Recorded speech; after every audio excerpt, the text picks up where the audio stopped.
Hello বন্ধুরা, তোমরা সবাই কেমন আছো? আশা করি তোমরা সবাই খুব ভালো আছো। আর আমিও আছি বেশ। আর এখন ঘড়ির কাঁটায় বাজে 9:50। আর এই দেখো, আমি আজকে মহান কাজ করছি। মহান কাজ বলতে এই যে ঝুল ঝাড়তে হচ্ছে। ঘরে অনেকটাই ঝুল হয়ে গেছে, রান্নাঘরে ঝুল হয়ে গেছে। কেননা রান্না করি আর রান্নাঘরে গ্যাস ফ্যান নেই।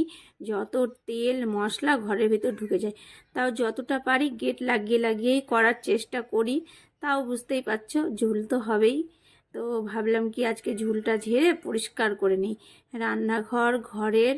আর আজকে সেরকম কোনো সকালে অতটা কাজ ছিল না, আর টিফিন বানারও অতটা ঝামেলা ছিল না।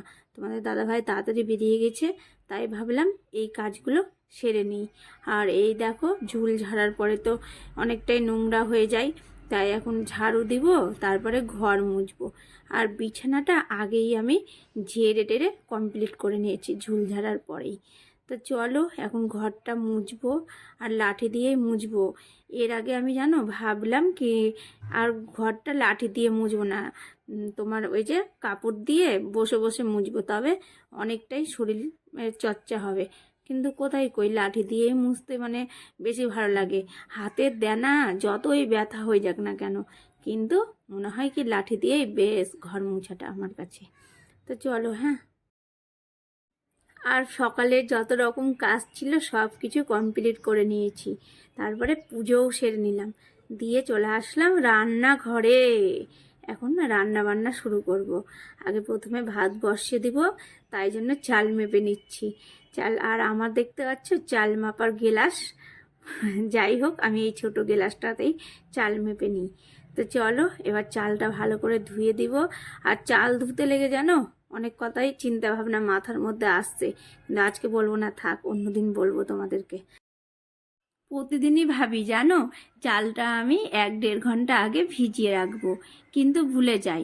কিন্তু এই কাজটা যদি করে রাখতাম না, তবে ভাতটা তাড়াতাড়ি হয়ে যায়, গ্যাসটা কিন্তু অনেকটাই বেঁচে যায়।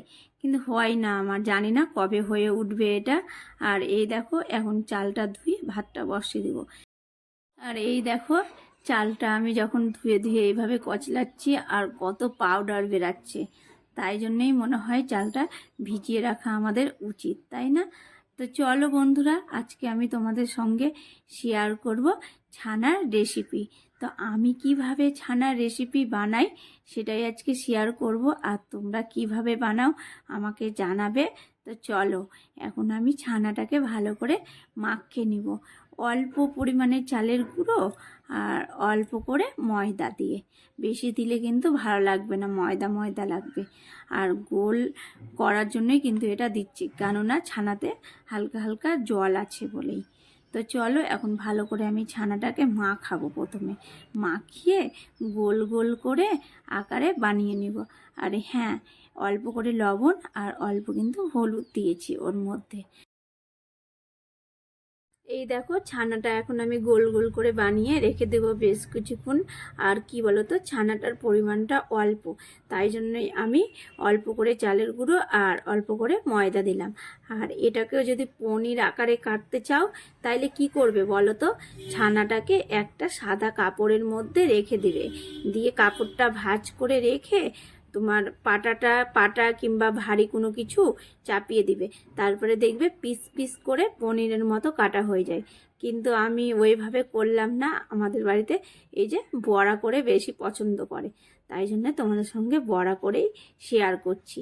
আর এই দেখো, কড়াইয়ে কিন্তু আমি তেল দিয়ে দিলাম, আর তেলটাতে যখন গরম হয়ে গেল তেলটা, তখন আমি একটা একটা করে সব বড়াগুলো দিয়ে দিলাম।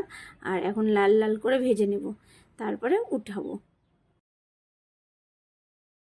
আর এক সাইড ভাজা হয়ে গেল, আর এই দেখো আমি উল্টে দিলাম। আর এই সাইডটাও এবার ভালো করে ভেজে নিয়ে এবার আমি একটা একটা করে উঠিয়ে নিব। আর দেখতে পাচ্ছ বড়াগুলো কি সুন্দর হয়েছে না, ফুলে ফুলে গেছে, দেখতে বেশ ভালো লাগছে। এবার আমি তেলের মধ্যে দিয়ে দেবো গোটা মশলা, একটা শুকা লঙ্কা আর একটা এলাচ আর একটা দারচিনি আর তেজপাতা। এটা যখন ভাজা হয়ে যাবে, তার মধ্যে দিয়ে দেবো আমি আলু। আর আলু দিয়েই করব এই রেসিপিটা। আর কি বলো তো, আলুটাও লাল লাল করে ভেজে নেব। তারপরে দিব লবণ হলুদ আর বাটা মশলা। বাটা মশলা বলতে জিরে বাটা, আদা বাটা, লঙ্কা বাটা আর মগজ বাটা। আর তোমরা যদি পারো তো টক দই দিবে।